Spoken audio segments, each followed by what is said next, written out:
আসুন আজ আমরা বেকারি আর পেস্ট্রি প্রোডাকশনের দারুণ এক জগৎ ঘুরে দেখি। কখনো কি মনে হয়েছে নিজের ভালোবাসার কাজ বা প্যাশনকে কিভাবে একটা লাভজনক পেশায় বদলে ফেলা যায়? আজকের এই আলোচনাতে আমরা ঠিক এমনই একটা ক্রিয়েটিভ ক্যারিয়ারের গভীরে যাব। চলুন এই আকর্ষণীয় পথের প্রত্যেকটা ধাপ মন দিয়ে দেখা যাক। একবার ভেবে দেখুন তো, কেমন হবে যদি আপনার কাজের জায়গাটা হয় ঠিক একটা ক্যানভাসের মতো, যেখানে আপনি আপনার কল্পনাকে সত্যি করে তুলতে পারবেন। বেকিং আসলে শুধু একটা কাজ না, এটা একটা শিল্প। এই পেশাটা আপনার ভেতরের প্যাশনকে প্রফেশনালিজমের সাথে মিলিয়ে দেওয়ার একটা অসাধারণ সুযোগ করে দেয়।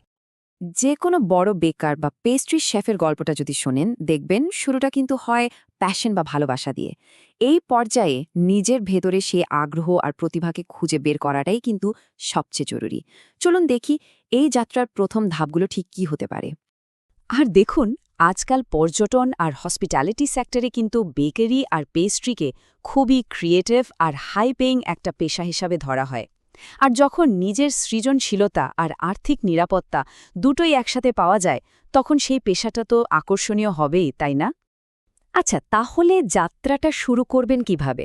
প্রথমত নিজেকে প্রশ্ন করতে হবে, আমি কি সত্যি সত্যি বেকিং ভালোবাসি? ময়দা, ইস্ট বা চিনির মতো উপকরণের রসায়ন, এগুলোর সঠিক ব্যবহার কি আমাকে আনন্দ দেয়? উত্তরটা যদি হ্যাঁ হয়, তাহলে পরের প্রশ্ন আসবে, আমি কোথায় কাজ করতে চাই?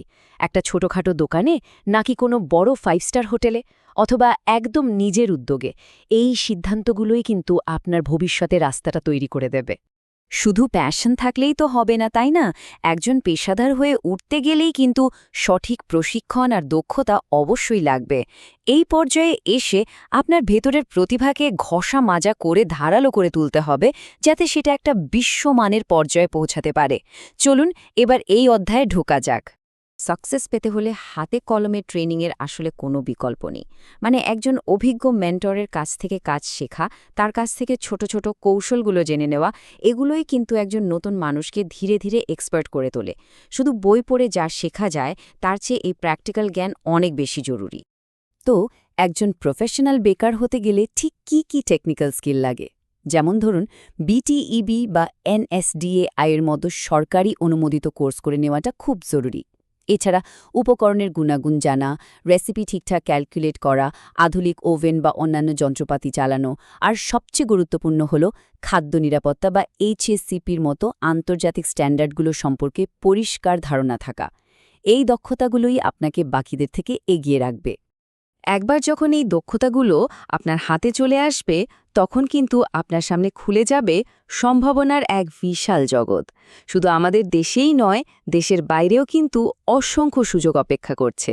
চলুন দেখি এই দক্ষতা দিয়ে কোন কোন দরজা খুলে যেতে পারে। প্রথমেই যদি আমরা দেশের বাজারের দিকে তাকাই, দেখবেন বাংলাদেশে কিন্তু বেকারি ইন্ডাস্ট্রির চাহিদা প্রতি বছর বেড়েই চলেছে। প্রাণ বা অলিম্পিকের মতো বড় বড় কোম্পানি তো আছেই, তার পাশাপাশি ঢাকা আর চট্টগ্রামের মতো বড় শহরগুলোতে প্রতিদিন নতুন নতুন প্রিমিয়াম বুটিক বেকারি খুলছে। এমনকি বাংলাদেশ থেকে বেকারি আইটেম এখন বিদেশেও রপ্তানি হচ্ছে। শুধু দেশেই নয়, দেশের বাইরেও কিন্তু সুযোগের কোনো শেষ নেই। বিশ্বের সবচেয়ে সেরা ক্রুজ শিপগুলোতে শেফ হিসাবে কাজ করার স্বপ্নও সত্যি হতে পারে। দুবাই, কাতার বা ইউরোপের বিভিন্ন দেশে খুব ভালো বেতনের চাকরি পাওয়া যায়। এমনকি দক্ষ বেকারদের জন্য ক্যানাডা বা অস্ট্রেলিয়ার মতো দেশে স্কিলড মাইগ্রেশনের মাধ্যমে পাকাপাকিভাবে কাজ করারও দারুণ সুযোগ রয়েছে। যে কোনো কাজেই কিন্তু একটা লম্বা সময় পরিকল্পনা দরকার হয়, তাই না? বেকারি শিল্পেও ঠিক তাই। এখানেও সময়ের সাথে সাথে অভিজ্ঞতা বাড়ে, পদের উন্নতি হয়, আর স্বাভাবিকভাবে আয়ও বাড়তে থাকে। চলুন এই ক্যারিয়ারের যাত্রাপথটা একটু কাছ থেকে দেখে নিই। সাধারণত ক্যারিয়ারের পথটা একটা নির্দিষ্ট ধারা মেনে চলে। ধরুন, শুরুটা হলো একজন জুনিয়র বেকার বা কমি শেফ হিসেবে। কয়েক বছরের অভিজ্ঞতার পরে সুপারভাইজার বা পেস্ট্রি শেফ হওয়া যায়। প্রায় 6 থেকে 8 বছরের মাথায় এক্সিকিউটিভ শেফ হওয়ার বা বিদেশে ভালো চাকরি পাওয়ার সুযোগ তৈরি হয়। আর 10 বছর বা তার বেশি অভিজ্ঞতার পর তো অনেকেই নিজের বেকারি খোলার স্বপ্ন দেখেন, আর সেটাও পূরণ করেন। এবার আসি সবচেয়ে গুরুত্বপূর্ণ কথায়, আয়ের বিষয়। অভিজ্ঞতা বাড়ার সাথে সাথে কিন্তু আয়ের পরিমাণও দারুণভাবে বাড়ে। একজন ফ্রেশার বা জুনিয়র লেভেলে যা আয় করেন, একজন এক্সিকিউটিভ শেফ তার থেকে কয়েক গুণ বেশি আয় করতে পারেন। আর আন্তর্জাতিক বাজারে আয়ের সম্ভাবনা তো আরও অনেক বেশি আকর্ষণীয়। এই পেশাটা কিন্তু সময়ের সাথে সাথে থেমে নেই। প্রযুক্তি আর মানুষের রুচি বদলানোর সাথে সাথে বেকারি শিল্পও কিন্তু বদলে যাচ্ছে। তাই ভবিষ্যতের জন্য নিজেকে তৈরি করতে হলে এই নতুন ট্রেন্ডগুলো সম্পর্কে জেনে রাখাটা খুবই জরুরি। ভবিষ্যতের দুটো বড় ট্রেন্ডের কথা যদি বলি, একটা হলো স্বাস্থ্যকর বেকিং আর অন্যটা অটোমেশন।